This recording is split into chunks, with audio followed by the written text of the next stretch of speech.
तो अगर इनको हम इस तरह से करें कि वक्ता और श्रोता कैसा होना चाहिए। देखिए, भागवत तो सबने ही कही है।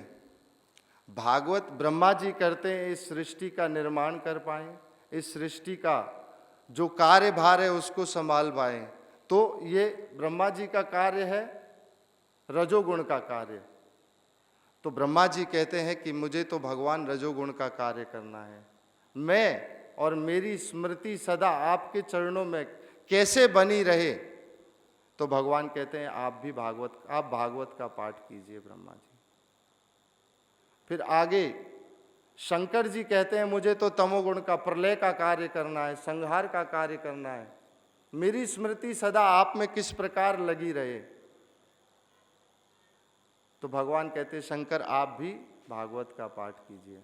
ब्रह्मा जी अपने 1 साल पर्यंत भागवत का पाठ पूरा करते हैं पढ़कर।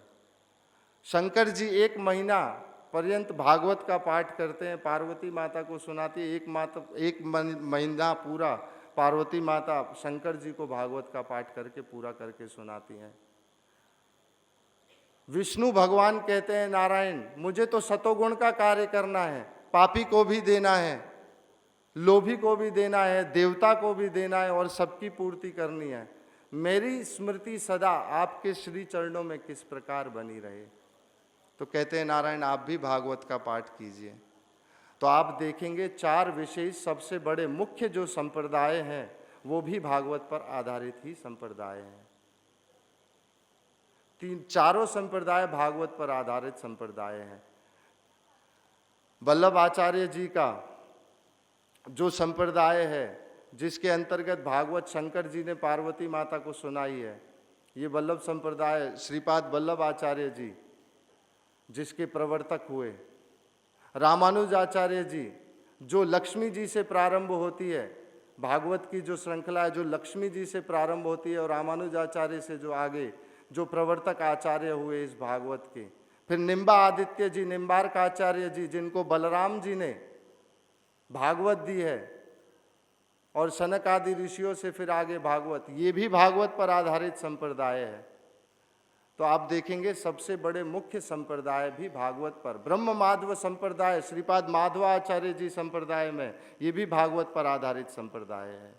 तो 4 सबसे बड़े मुख्य सेक्ट हमारे भी भागवत पर आधारित है।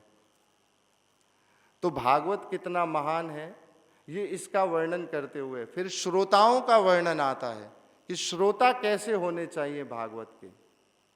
देखिए 4 प्रकार के उच्च कोटि के श्रोता होते हैं भागवत के, जो उच्च कोटि के श्रोता होते हैं।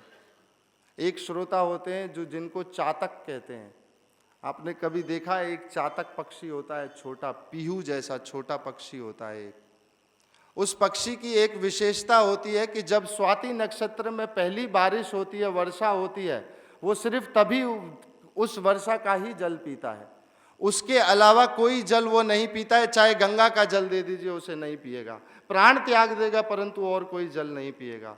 ये श्रोता सबसे उत्तम कोटि के श्रोता हैं कि सिर्फ जब भागवत की कथा होगी सिर्फ तब हम वही सुनेंगे, उसके अलावा दुनिया में कोई वस्तु, संसार की विषय वस्तु हमें सुननी नहीं है।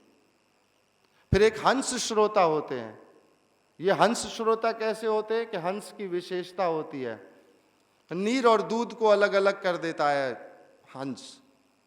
तो ये वैसे श्रोता होते हैं जो इस भागवत में जो मुख्य भगवान की लीलाओं का गुण रूप नाम लीला का जो वर्णन है सिर्फ उसी को सुनते हैं। उसके अलावा भागवत में कहे हुए ज्ञान को अधिक महत्व नहीं देते हैं। सिर्फ रस जो भागवत में बरसता है उसी रस को पीते हैं जो उसका विशेष रस है। भागवत में तो स्थान स्थान पर ज्ञान प्रारंभ हो जाता है। जहाँ पढ़ेंगे आप थोड़ी देर बाद फिर ज्ञान ही शुरू हो जाता है।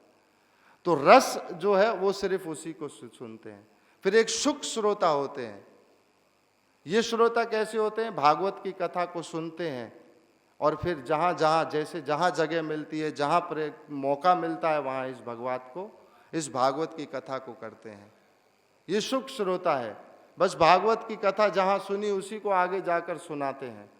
तो सुनने वाला, अगर सुनने वाला मिले आपको तो सुनिए, कहने वाला मिले तो सुनने वाला मिले तो कहिए, कहने वाला मिले तो सुन लीजिए, क्योंकि भागवत की कथा कैसे भी सुन लीजिए।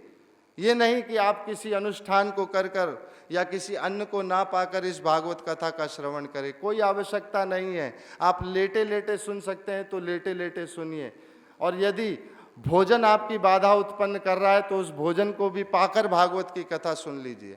भागवत की कथा सुनने के लिए कोई विशेष अनुष्ठान करने की आवश्यकता नहीं है, जिस प्रकार से भी सुननी है सुनिए। तो ये विशेष श्रोताओं का वर्णन आता है इसमें कि कैसे श्रोता होने चाहिए भागवत के, विशेष जो श्रोता है। फिर नीच कोटि के श्रोता